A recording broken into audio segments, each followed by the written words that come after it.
என்ன சொல்றாங்கன்னா, சாமி குழந்தை ஆயிட்டான், கணக்கம்பட்டிக்கு அழைச்சிட்டு போங்க அப்படின்னு சொல்லி சொல்றாங்க. என்ன ஊர் அப்படிங்கும் பொழுது சாமிகள் சொல்லியிருக்காங்க, தான் பரம், தாம்பரம், தான் பரமாகக்கூடிய இடம் தான் பரம் அப்படின்னு 3 முறை உச்சரிச்சாங்களாம். காண்பித்த பொழுது அவங்க என்னட்டாங்க, வெளியே வந்து சுவாசம் இல்லை, உள்ள எல்லாமே ஓடிட்டு இருக்கு.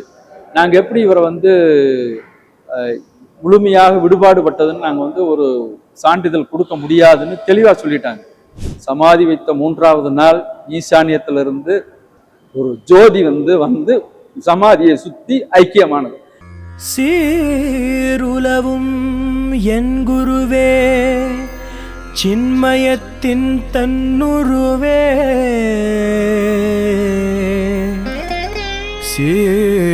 சீலமோங்கும் ஆருலவும் பசுக்கருளும் பரமார்த்த சிகாமணியே. அதே மாதிரி சச்சிதானந்தர் அவர்கள் வந்து ஜீவ சமாதி அடையும் போது மிகப்பெரிய அற்புதம் நடந்தது அப்படின்னு நாங்க கேள்விப்பட்டிருக்கோம். அதே மாதிரி ராணுவ மரியாதையோட அவருடைய ஜீவ சமாதி வந்து இங்க அமைய பெற்றதுன்னும், அவர் வந்து எப்போ என்ன மாதிரியான சுச்சுவேஷன்ல வந்து ஜீவ சமாதிக்கு வந்து இங்க அடையறதுக்கு தாம்பரத்துல பண்ணலான்னு எப்போ நீங்க முடிவு பண்ணீங்க?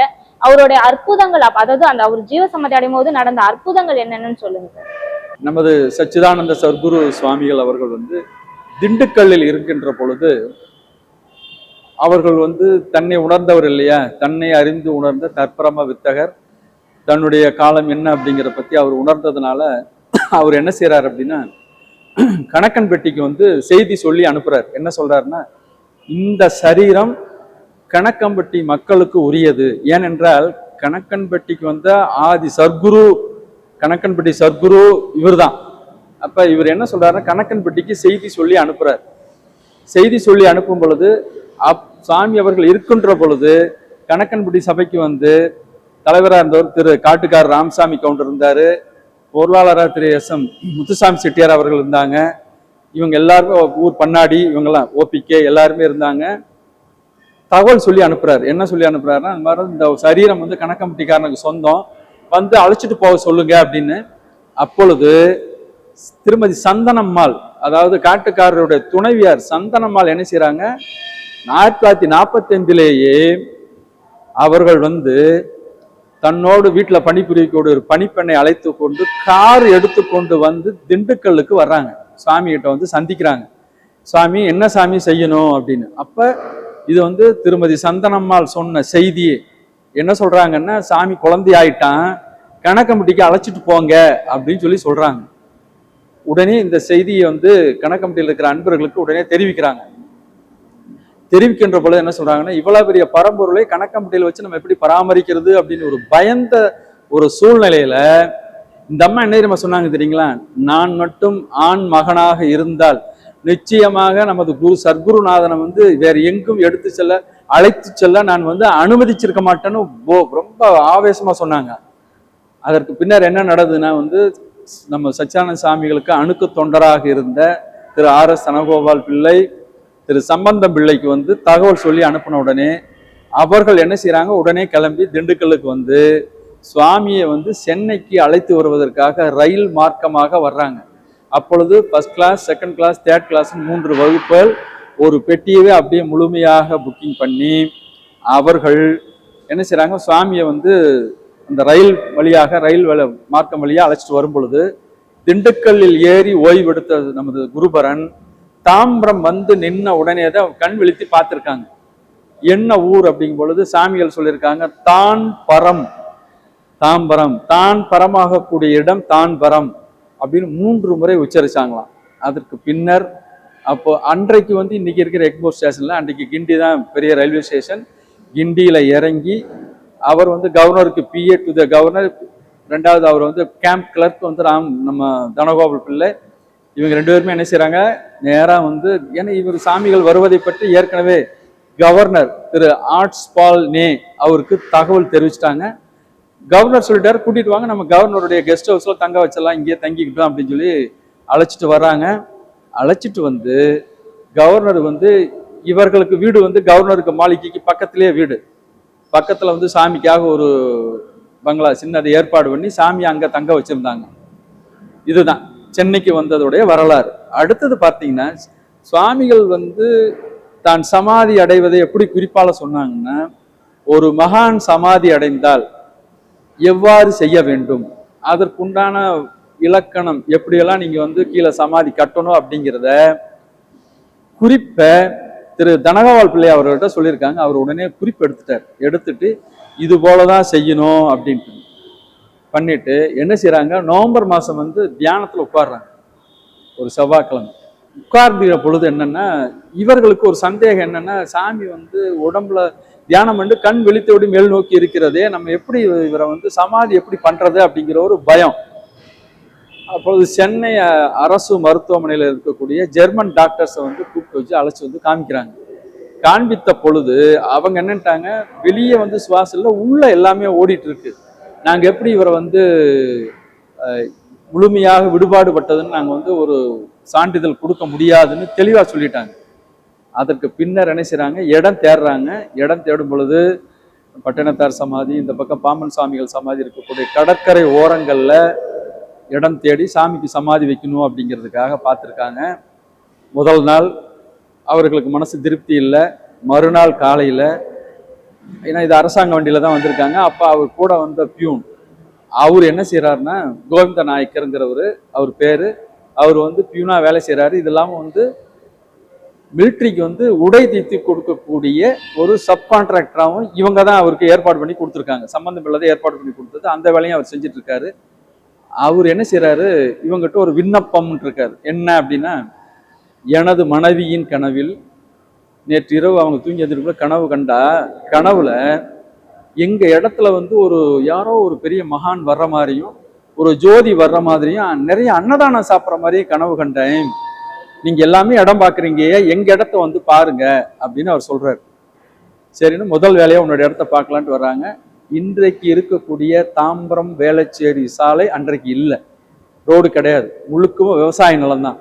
கேம்ப் ரோடு வரையில மட்டும்தான் ரோடு, ஏன்னா பிரிட்டிஷ் போட்ட ரோடு, ஏன்னா உள்ள ஏர்ஃபோர்ஸ் கேம்புக்காக அவங்க போட்ட ரோடு. அப்ப வண்டி அங்க நிறுத்திட்டு என்ன செய்றாங்க, இறங்கி நடந்து வர்றாங்க, வரப்புல நடந்து வர்றாங்க. இன்றைக்கு நமது ஸ்ரீ அகண்ட பரிபூர்ண சச்சியானந்த சபை சுவாமிகளோட திருச்சமாதி அமைந்துள்ள இடம் வந்து பாத்தீங்கன்னா முழுவதும் வயல், ஏன்னா கோவிந்த நாயக்கருடைய வயல். இந்த வயல்ல வந்து பார்க்கின்றாங்க. நெல், ஏன்னா கார்த்திகை மாசம் நல்லா மழை பெய்யக்கூடிய காலம், நல்லா நெல் வளர்ந்து இன்னும் முழுமையா கதிர் வாங்கல, நல்லா வளர்ந்துருக்கு.